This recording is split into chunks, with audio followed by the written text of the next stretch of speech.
Nak buat kerja, boleh pula handphone terjatuh. Tengok-tengok, habis berline handphone.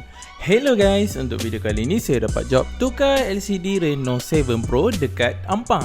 Untuk job kali ni, customer ni pilih screen original.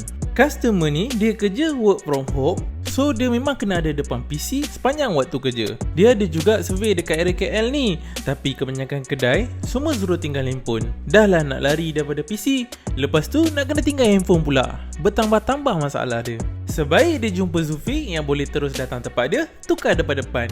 Tak perlulah dia nak tinggalkan PC tu lama-lama. Dengan Zulfi pun kita tak payah nak ambil handphone korang. Buat je terus depan-depan, tak sampai setengah jam dah boleh siap. Terus lega dia, Zulfi boleh settlekan dua masalah dalam satu masa.